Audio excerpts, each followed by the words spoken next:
राधे राधे दोस्तों, आप सभी का स्वागत है आपके अपने ही YouTube channel Sonu sir commerce classes में।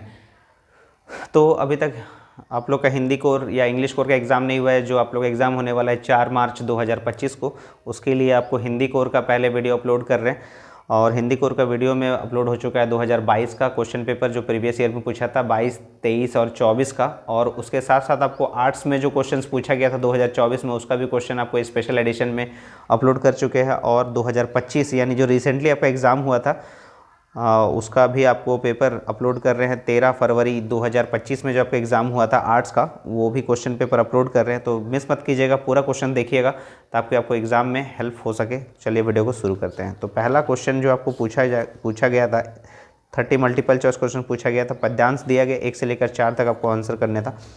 रोटी उसकी जिसका अनाज, जिसकी ज़मीन, जिसका अब कौन उलट सकता, स्वतंत्रता का सुसिद्ध सीधा क्रम है। तो ये पहला प्रश्न पूछा गया कि प्रस्तुत काव्यांश किससे संबंधित है। तो ये स्वाधीनता से संबंधित है। ऑप्शन नंबर ए हो जाएगा प्रश्न संख्या 1 का उत्तर। प्रश्न संख्या 2 में पूछा गया है कि सुसिद्ध शब्द का अर्थ क्या है। तो ये स्वयं सिद्ध, ऑप्शन नंबर बी हो जाएगा 2 नंबर का उत्तर। प्रश्न संख्या 3 में पूछा गया कि बाहें कैसी हैं। तो सही उत्तर हो जाएगा कि सिमटी हुई, ऑप्शन नंबर बी हो जाएगा।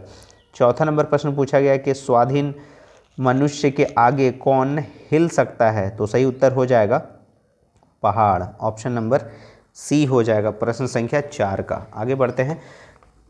निम्नलिखित गद्यांश को ध्यान पूर्वक पढ़कर प्रश्न संख्या 5 से 8 के लिए सही विकल्प का चयन करें। तो प्रकृति ईश्वर की देन है। प्रकृति और मनुष्य आदिकाल से ही एक दूसरे पर आश्रित रहे हैं।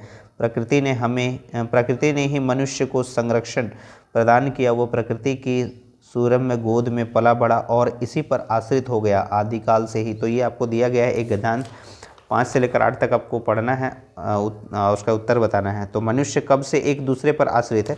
तो सही उत्तर हो जाएगा आदिकाल से, ऑप्शन नंबर सी हो जाएगा 5वें नंबर प्रश्न का। तो ऑप्शन नंबर सी हो गया। छठे नंबर प्रश्न में आपसे पूछा गया है कि वनों की महत्ता कब पता चला। तो सही उत्तर हो जाएगा आदिकाल, ऑप्शन नंबर सी हो जाएगा। 7वें नंबर प्रश्न में पर्यावरण से संबंधित ज्ञान कहाँ भरा पड़ा है। तो सही उत्तर हो जाएगा जातक कथाओं तथा पंचतंत्र में, ऑप्शन नंबर सी हो जाएगा। 8वें नंबर प्रश्न पूछा गया प्रस्तुत गद्यांश का उपयुक्त शीर्षक क्या होगा। तो सही उत्तर हो जाएगा वनों का महत्व, पर्यावरण और आबो हवा, ऑप्शन नंबर डी हो जाएगा इनमें से सभी। प्रश्न संख्या 8 के बाद आगे बढ़ते हैं।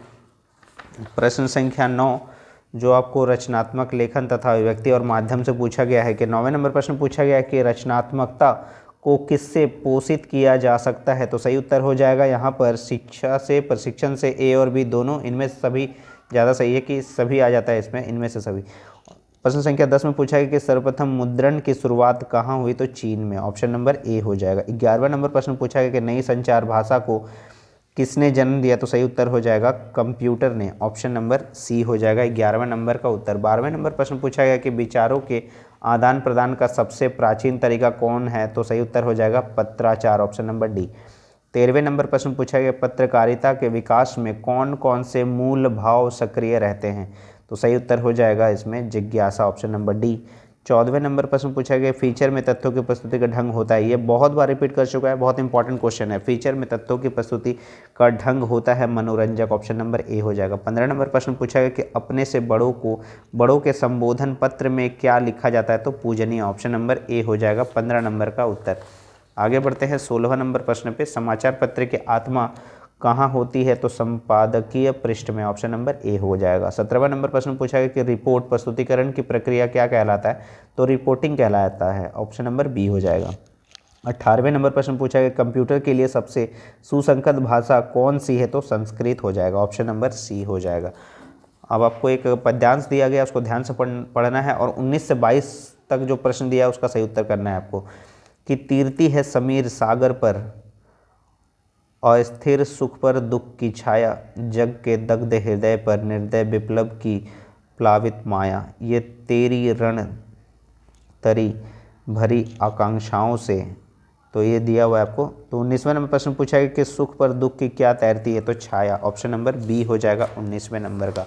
20वें नंबर प्रश्न पूछा गया कि किसके बारे में चित्रण किया जाता है। तो सही उत्तर हो जाएगा समीर, ऑप्शन नंबर सी। 21वें नंबर प्रश्न पूछा गया कि जग का हृदय कैसा है। तो दग्ध, ऑप्शन नंबर बी हो जाएगा।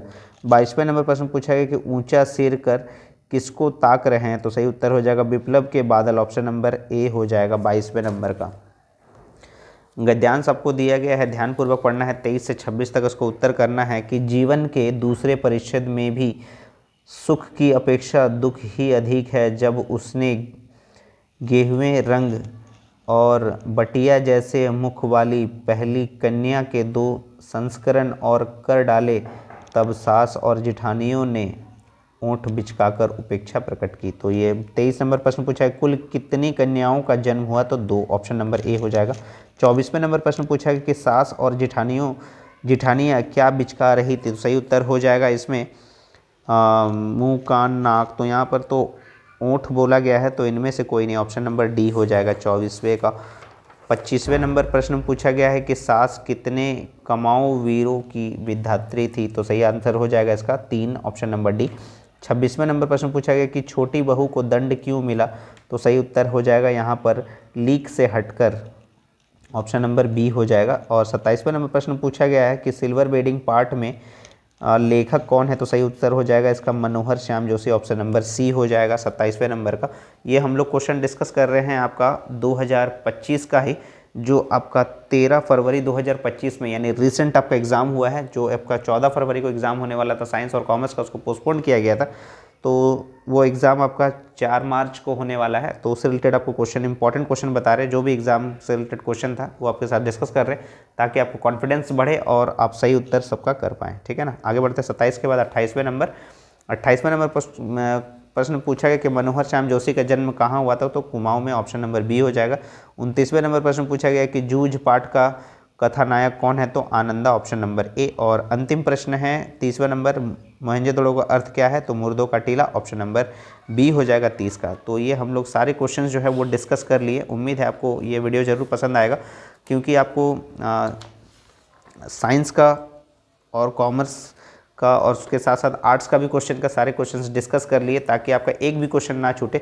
और ये वीडियो अगर आप पूरा देख लेते हैं, उसके बाद आपको सब्जेक्टिव क्वेश्चन देने की कोशिश करूंगा। जैसा आपको लोगों ने कमेंट किया था कि सब्जेक्टिव क्वेश्चन भी बता दीजिए इंपॉर्टेंट जो एग्ज़ाम में पूछने वाले हैं, तो वो कोशिश करूंगा।